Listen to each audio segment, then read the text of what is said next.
We're live. Okay, everything's ready to go?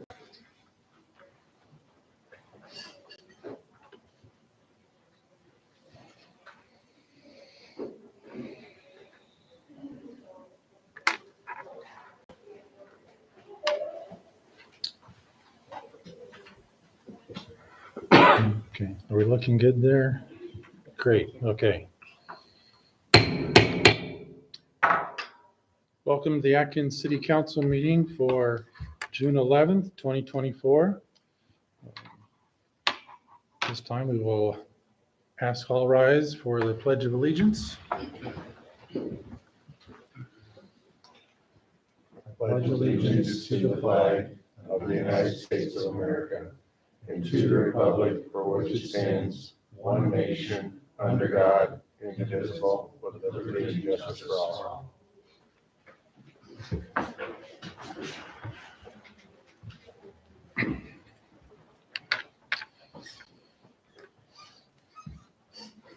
Okay, at this time we'll call the meeting to order. And we'll begin with the roll call. The members present would be Jim Kane, Present. Trevor Dursky, Present. EJ Bell, Present. David Fisher, Present.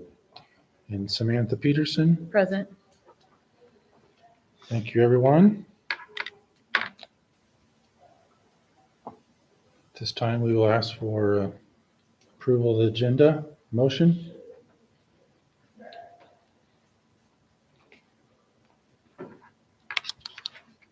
I will motion to approve the agenda.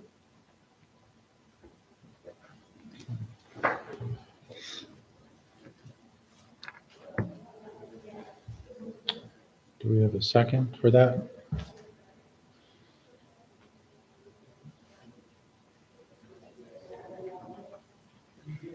Anyone?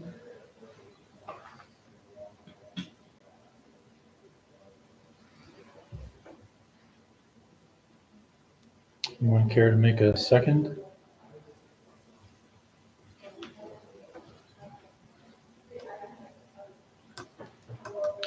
Going one more time. We need a second for the motion.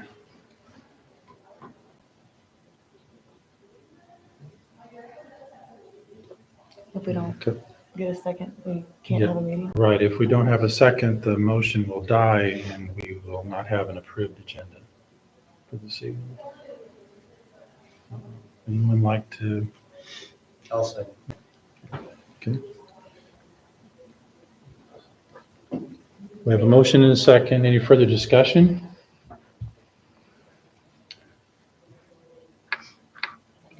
Hearing none, begin with the roll call vote. Jim Kane, Aye.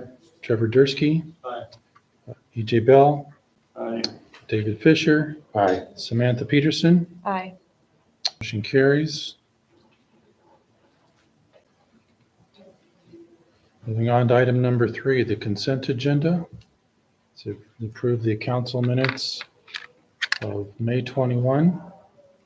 List of bills for approval and resolution authorizing payment of contractors' pay request number 4 for Eco Homes.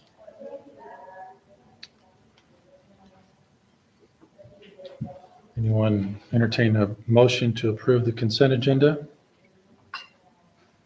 I will motion to approve the consent agenda.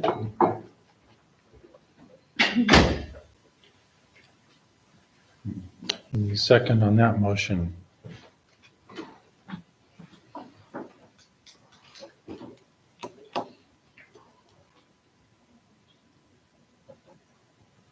Second. Okay.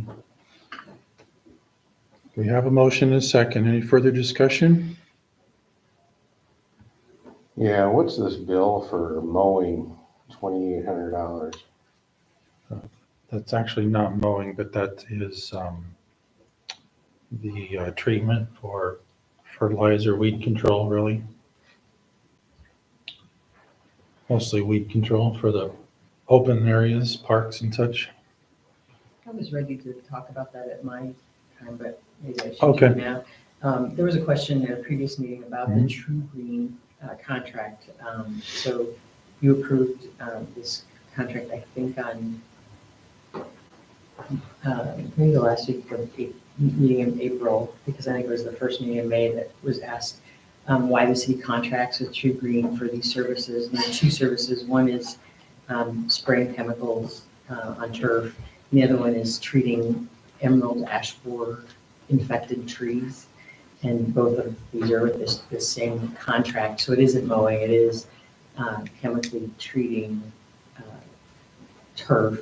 And so the answer is that the quantity of the chemicals used, this isn't just like spraying the landscaping, which we do and have staff do, but this is for acres of keeping Creeping Charlie and things like that, the city's turf. And it generally accepted that when you get to this level of chemical treatment, you'd want to have certified personnel do the treatments. Because of the hazardous chemicals that are being used and the quantities that are being used.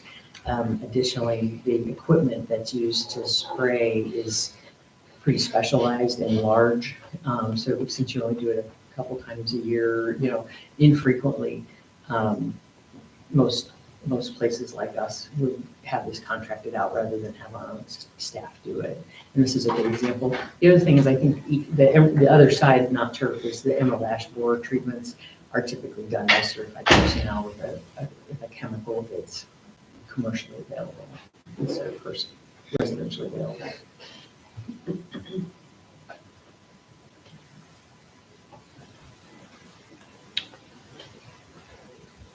Any further discussion?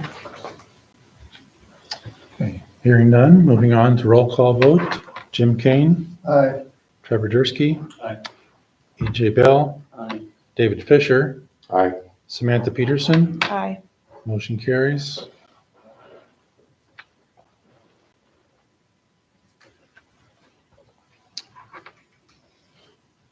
Item number 4, resolution approving library employees' wage increases. The schedule of increases is listed in the resolution. It's been provided. Can I have Do it. another detail? Yeah, sure, go ahead. Because I offered it to some council members ahead of time. I think this question had come up in previous years and just had auditors in for our FY23 audit, and this issue came up again. The city council really only approves the library's budget overall and not individual salaries. I think this had come up in the past where the council questioned library raises, and it was determined by council that the city council does not have authority to change wage increases that are approved by the library board. They do have autonomy in that. The way the city council would affect the library's spending would be through budget alone. So I will say that I would say that we should probably change our process so that these don't come in front of you, since you aren't able to vote against them essentially. But I was not able to get that done before the library board wanted them enacted. And what we found last week with the auditors here is that they do trace them back, and they need to see an approval process that is documented. And they look at both the library board minutes and the city council minutes. Maybe in the future, it'd be something like accepting the library board minutes in their work, something like that, to show the documentation from the city overall. Some other process is what I would recommend in the future.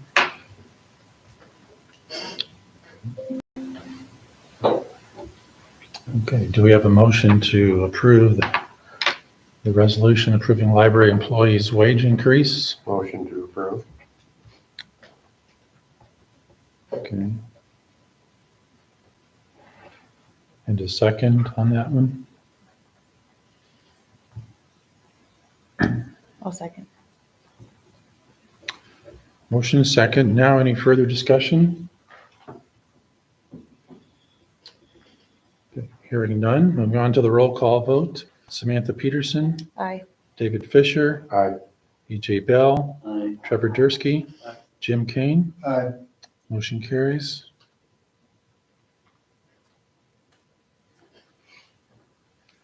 Item number 5, resolution approving vehicle purchase for the fire department from Carl Chevrolet for the total amount of $44,897.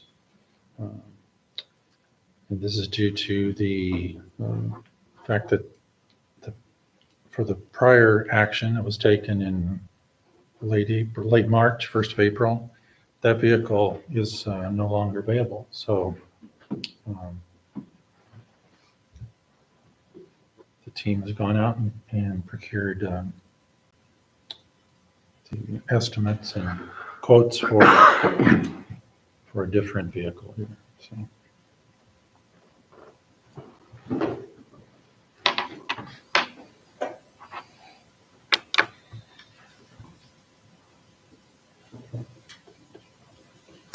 Yeah, motion to approve. Second. With a motion and a second, any further discussion? Just for everybody's awareness, I guess, they went to 3 different spots. We've got the lowest price selected. It's a Ram 2500, and I think it's slightly below the previous truck, right? The Chevy 2500 that we had approved previously, so. I don't see any change kind of in what they're trying to get done here, and they actually look like they may have got it done cheaper. Is it still included in the state's program? No. No. The state's program, the manufacturer came back and could not satisfy the quantity to deliver the vehicle that was on state bid. That's why we had them go back out and find similarly equipped vehicles to have a little bit of a comparison for competitive of vehicles that are available, because of, if anybody's tried to buy a vehicle lately, the supply chain is troublesome, and so trying to find vehicles on the lot that they were able to compare to. So that's why we had them go out and price 3, not exactly, obviously they're existing vehicles, so they're not ordered. The other thing I would say is that these have to be upfitted, if you remember, for the fire department's use. That's in the budget that was approved for them, and they expect, if you approve that tonight, you'll see that upfitting at next week's agenda, next month's agenda. Okay, any further discussion? Hearing none, proceed with the roll call vote. Jim Kane, Aye. Trevor Dursky, Aye. BJ Bell, Aye. David Fisher, Aye. and Samantha Peterson. Aye. Motion carries.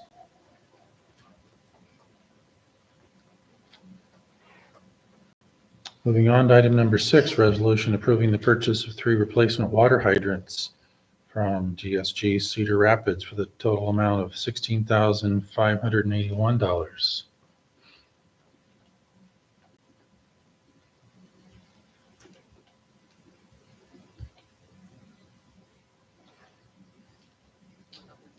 This is the continuation of the hydrant replacement program. It's been going on for several years. And So it looks like this is gonna come in below the budget amount. It's 40,000 annually. This will be 31.5, 31.6. Are these prioritized? Or how does this? Yes, they have the hydrants, worst. These are, as I kind of mentioned in the cover sheet, we're still working on hydrants that likely can't be shut off because they are decaying so much. So they are very much past useful life. So we're kind of doing worst first, as you would expect. There are plenty. We have the same amount in next year's budget that at 3 a year. It's none too slow, or none too fast to replace these. There are plenty to replace. I'm kind of surprised at the one on Lee Avenue already. 2nd Street and Railroad, I know they are considerably older. Lee Avenue shouldn't have been that old. Is there some sort of a reason why that went bad? Do we know? I just something to keep monitoring of that. Those other ones are considerably older than what Lee Avenue is, so I'm sure Todd's on top of that. I just want to check. Thank you. I will motion to approve this resolution. Okay. And do we have a second?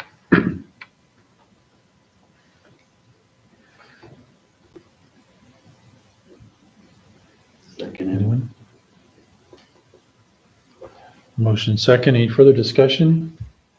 Hearing none. The roll call vote will be Samantha Peterson, Aye. David Fisher, Aye. BJ Bell, Trevor Dursky, Aye. Jim Kane. Aye. Motion carries. Item number 7, resolution approving the purchase and installation of those 3 water hydrants by Fenway Trucking for a total amount of $15,182.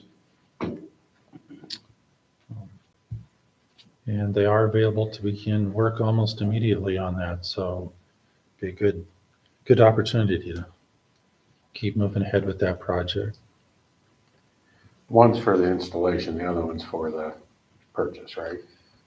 Correct. That'd be the installation, attaching to the mains, excavation, and resetting those new hydrants. Why wouldn't this be one? They have found, Because you can't do one without the other. so if you look at the bids even, you'll see that Kenway, who got the installation, the price to purchase it from them is considerably more. And it's based on how the price they can get them for. So I think staff has learned to separate them for that purpose. That if you have one contractor do both, you're not likely to get the best overall price. And they do. That's not what I meant. Oh, What I I'm sorry. meant was, why wouldn't we have it all one resolution? Because we're gonna purchase and install. Oh, because they're two different vendors. Huh? Because they're being acquired by different vendors. Kenway is the installer and DSG Cedar Rapids is the place we are buying hydrants and equipment from. I thought about putting them on but one, but if something happened, we have them combined. I did one cover sheet. So the auditors gonna wanna see a resolution number per transaction. Is that the way to think about this, or? We can show them, what I've learned last week or so, we could just show them where it was. What I was thinking about the Carl Chevrolet resolution, that if we had put a couple of things together and then one of them fails to complete, we aren't able to buy the equipment, say the vendor comes back and says, I can't sell it to you, I don't have it available, I thought I did. We would have been having to adjust a resolution for a different contract. So typically you do one vendor for a resolution.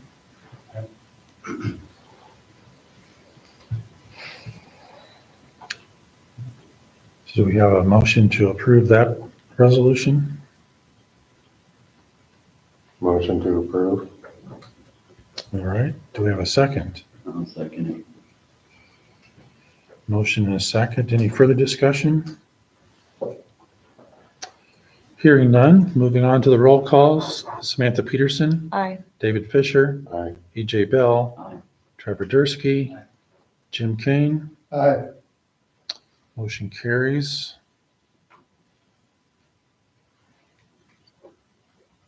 Item number 8, resolution approving contract amendment number 1 with Solom Lang Architects in the amount of $39,700 for revisions to the final design and construction documents for the Atkins Fire Station.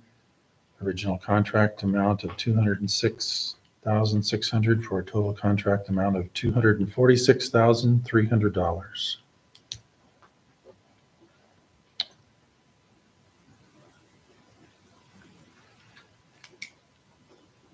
And, we have a motion.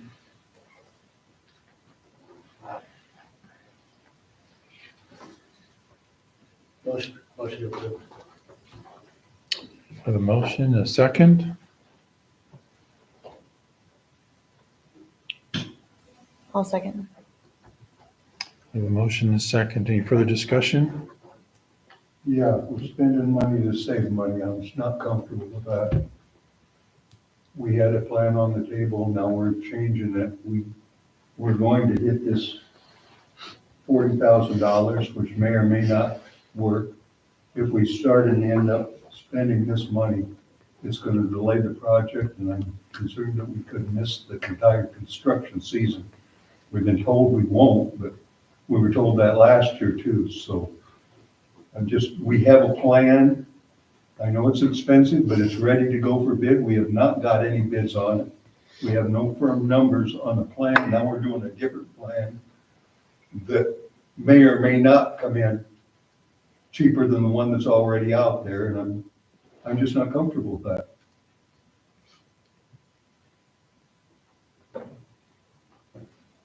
Any further comments? Have we had any interaction with Solomon Lang since? Yeah, I give a little update, Yeah. a conversation I had with Al Buck. We let him know the actions of the council, and so he has, in anticipation of tonight's vote, let Snyder, the civil engineer on the project, know what the contents of that resolution contains. So they have started work as requested. The one thing I think for the council to consider is how you want to proceed to plan. I always thought bid day, but really it's approval of plans and specs day.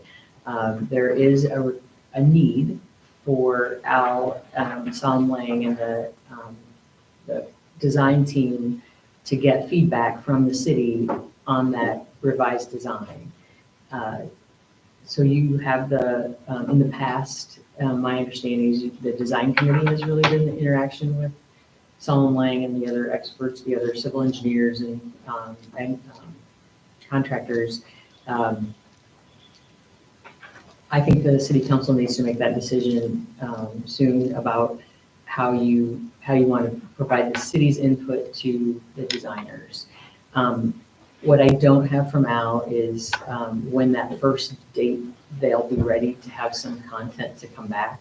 It could be as soon as, a week or two from now because of the tight timeline. The timeline that was proposed gave them 3 months to make these revisions. I would suggest that you keep Solomon Lang's feet to the fire on that. They have no indication of dragging it along, but I think it's important that the city be responsive to them, that if they're ready with questions and want input, that you're ready to meet with them and provide that input so that any delay isn't on our part. The city council can do that. What Al and I talked about was that the city council can serve as that essential design team from now on. He would recommend work sessions for that. I would say that you could set those up to be on the off Tuesdays of these meetings. I would just let Al know that he needs to tell me when he's going to be ready. We publish a work session and you would meet with him. The work session, in my mind, would be something like you experience with budget work session, where it's consensus. He's giving you information, you're providing feedback. The actual vote of the council would be when he brings those construction documents back to you for final vote for approving plans and specs and putting the project out to bid. So he would be taking that input from you and in order to move forward without delay. So that is something that I think the city council should discuss and decide whether that's agreeable and that's a path that Al and the team should follow.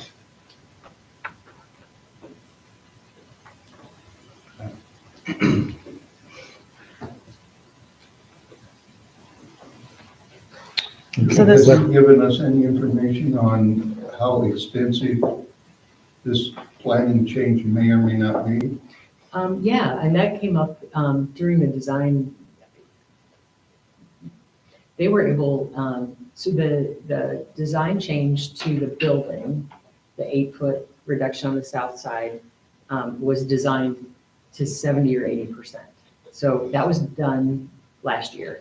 The design committee was part of that process. It was ultimately rejected, but that Solomon Lang has confirmed for me that, and I think they confirmed in a meeting that it was very far along in design. So that the building design essentially. No, I understand that the design The is, site plan Yes. is significantly, I mean, it hasn't been looked at all, but before proposing it to the council, both Sonnenlang and Snyder looked at it to ensure that commitment to a quick design and the ability to provide construction documents within that timeline came from them. So it was confirmed by Sonnenlang that says that they'll get that site plan design to the city within 3 months. And I'm trying to remember the date to go to bid. So essentially, kind of a work back plan from that bid date.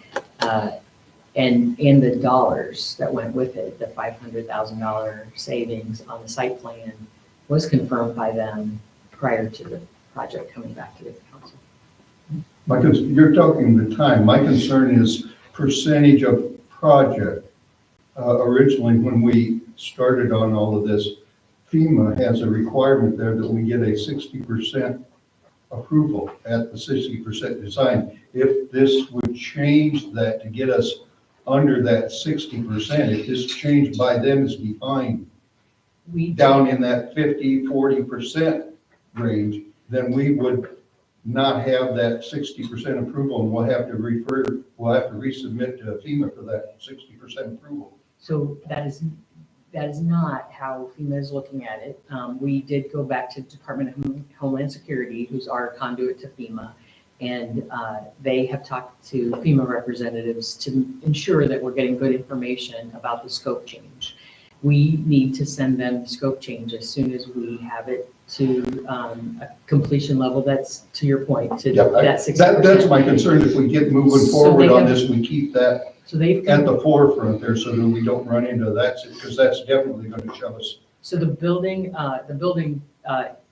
does not require reapproval because, like I said, it was already at that design level. The site plan does need to go back to them. It is for a cursory review. It does not need environmental historic preservation, that EHP, SHPO, the one that takes a while. It does not need that because it's all within the existing footprint that was already reviewed. So FEMA has confirmed that. Sonnenlang has confirmed with Homeland Security that we'll be able to send them design and really concurrently, FEMA will look at it to make sure that they don't have any concerns at the same time that we are finishing design and that we'll be able to stay in that timeline. There isn't a concern because of the minimal changes, frankly, and the footprint changes that are really less than the EHP review from before. We will be disturbing less land.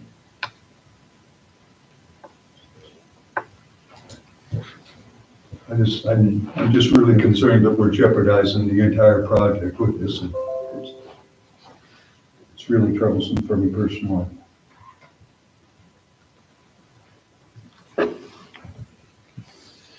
Any further comments? Hearing none, we'll begin with the roll call vote. E.J. Bell, Nay. Trevor Dursky, Aye.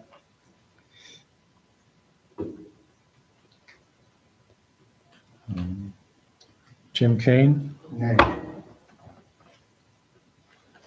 David Fisher, Nay. and Samantha Peterson. Aye.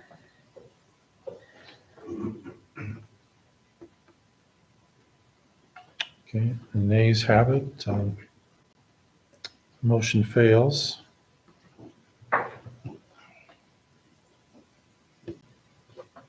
And we'll have to look at, Should we discuss what that means?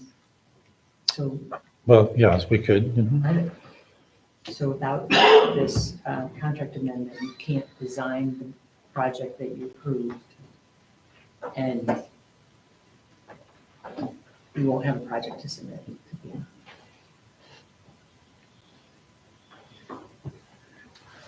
Yeah, well, I So would we'll have just to- say it's highly, highly, highly unlikely that the project gets more expensive.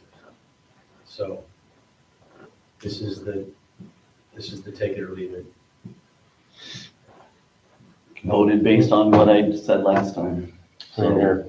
So I mean, that was up to Jim. Jim voted yes, so I assumed you would vote yes, so that's up to him. Well, From him. well, we all I have our wouldn't say individual it's, votes, it's but not all on Jim. I mean, you had your own vote too. Project But that's- A is ready to go, and if I get real numbers from Project A, that's ready to go, we can submit that to bid. If those numbers come back, then there's a problem, I'm willing to be flexible, but We- without real numbers on We A, don't have I that don't wanna go chance. with We don't their even plan. have that chance.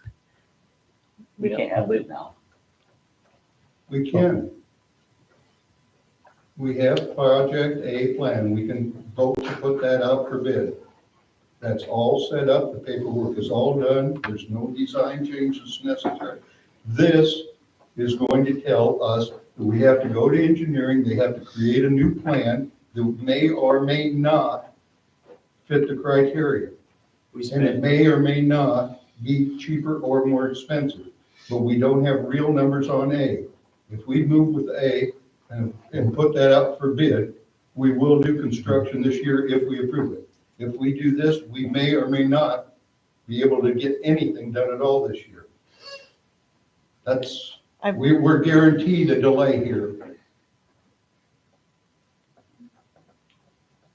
That's, I think, I would say that for a future agenda item, we'll need to have an item on how we proceed. So, but that would be the future meeting date. But I will let Psalm 90 stop all work right now because he just didn't approve their work. So we do not have a fire station project. which is very Well- disappointing. That we can't move forward on that. Well, I would say again, we'll have to take the matter up at a different time and discussion to see how we move forward with that.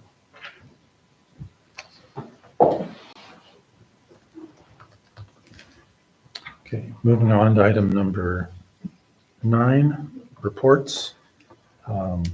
Mayor's report, as previously mentioned by Sandy, the focus really has been the audit for FY '23, and that is fairly close to getting wrapped up. And that's really all I have. There is, Sandy talked about the city administrator, we do have some staff training coming up too in a couple weeks, next week or two with Amy Breeze attending. So that's all I had. For my report, I wanted to mention the True Green contract that we talked about a second ago. The other issue that's coming up around town is tree removal.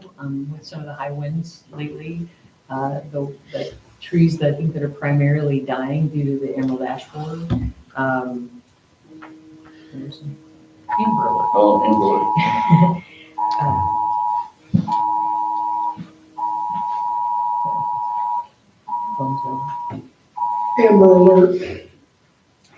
Oh, Thank you. So trees, I think we mentioned a few weeks ago that we had an emergency tree removal based on a large limb coming down. We had a second one this week where some of these dead limbs are falling across sidewalks. I just remind you, these are all city-owned trees, sit on city property, typically in the right-of-way. My understanding is the True Green contract with the emerald ash borer, the city has decided to treat some of the ash trees that are in city parks, but not these trees that are, I think they were evaluated, for health and which ones to treat. So these would be trees that are not being treated. My comment will be that in Cedar Rapids, we chose not to treat emerald ash borers and remove them. So it's not unusual to do what Atkins is doing, kind of picking and choosing which ones to treat, which is a wise move. So that we did a second emergency removal. I had a comment of why we just took the tops of it down. That's because the tree removal service, they're backed up. As you can imagine, they're going all over the region, taking trees down in these same conditions. So they were willing to come on an emergency basis and remove the hazards. They'll come back on a non-emergency basis probably 6 weeks from now based on their work schedule to take up the full tree down. We are working on compiling all the lists of previous removals for what trees are left. The city did have an arborist come in a few years ago and do an inventory of all street trees. So we know what trees are out there that needed trimmed or removed, and you can see them around town, the ones that are definitely not coming back this year and need removed, So, to work on bids. So we'll need to do a public bid for the full tree removals. And so we're working on compiling that bid document now so that we can competitively bid a major tree removal to take some of those trees down. so for the removal, does it have to be a certain type of tree removal company just because it's an ash board? Does it have to come down a certain way, or can it just be No. any special? No. Okay, I just want to make sure. Right, yeah, no, it's, right now it's based on availability because of the competitiveness. I really do think this area, some of those derecho trees that were saved, trimmed and saved and aren't making it, and then emerald ash. What I learned about emerald ash is it can look good and then the next year it is dead. And that you can see that happening here in Athens as well. And they go pretty fast once they're truly, really infected. So we're definitely seeing that. But definitely let citizens that you see out and about that are concerned about trees to make sure and check in with us to make sure that we have status of their trees on our list. We do want to make sure that people's concerns are being met, trees that are falling on things, that kind of thing. So please let anybody that talks to you know that we are interested in that. This in a similar fashion, kind of that public works side, because it's been so wet, it's rained and rained, the culverts, we've taken a lot of culverts calls in the last few weeks. Things are growing at the same time that we're getting a lot of rain. And so we've had staff out cleaning some culverts. We've brought in some emergency services to clean out some tiles where roots and things have backed into them. We had problems at the soccer field, the city soccer field, based on tiling that had been clogged, so that those drainage ways aren't clear enough to keep the water running. So I'm learning where every culvert in Athens is based on some calls. And so again, if you hear from people, don't hesitate to tell them to call City Hall and we'll chat with them and make sure to take a look at what they're with. What's interesting is most of these are on private property, so people are welcome to go on their own property and clean out, get trees and roots and trash and debris on their own property to get them out of there. Some of the larger ones we can help with, but typically the city shouldn't be going on private property for these. So we're really evaluating them on a case-by-case basis. Send one over to Circle View over to my ditch and then the corner ditch over to us. There's plenty. Get in there and get them cleaned out. That seems to be a help. And then ESG was in today, Trish, finishing up our May financials. I think the schedule we were hoping for is for the second meeting of the month to always have your month-end financials available to you there. So the 25th, you'll see the end of May. And that's all I have. Thank you. Any council member reports? For ESG, was it still on track for what we kind of talked about at the last meeting, for everything kind of going by July 1st and stuff like that, or? Yep, we talked kind of a three-pronged approach. One is doing that as monthly financials. Trying to remember we have some special projects we were working on that are on our lists. And then that financial package, the concept of trying to really set up a system that internal staff can run reports on a monthly basis and ensure January or July 1st that we're ready to start capturing things. Thank you. Okay. All right, moving on to item number 10, future agenda item discussion. City clerk search. We need to really dig on that, and I think that needs to take priority over pretty much everything else. That's just my view. I think we table the fire station at this point. I don't think we can talk about it based on the agenda, but what I will say is that I'm going to recommend that you hire a professional search to do the city clerk search.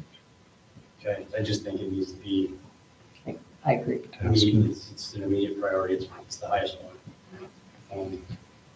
And then a facilities tour, we talked about it a few times, and I think we still need to set that up. I appreciate that opportunity.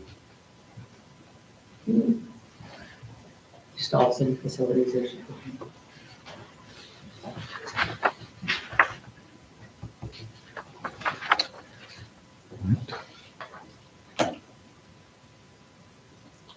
Anything else? So at this time, we'll open the meeting for public input for items that are not on the agenda for this evening. If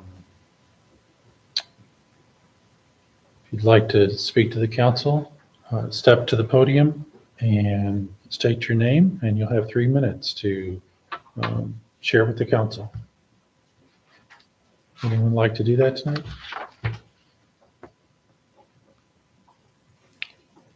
Okay, seeing no takers, moving on. At this time, we will call for a motion to enter into a closed session pursuant to Iowa Code Section 21.51I. That's to evaluate the professional competency of an individual whose appointment, hiring, performance, or discharge is being considered when necessary to prevent needless harm and irreparable injury to that individual's reputation, and that individual requests a closed session. So we need a motion to enter into a closed session for that task. Make a motion to approve. Second. A motion and a second. Any further discussion? Okay, hearing none. The roll call will be Jim Kane, Aye. Trevor Dursky, Aye. E.J. Bell, Aye. David Fisher, Aye. and Samantha Peterson. Aye. Motion carries. So at this time, I'll ask the public to leave the room, and the council will proceed in closed session. And the time being 7:13 p.m.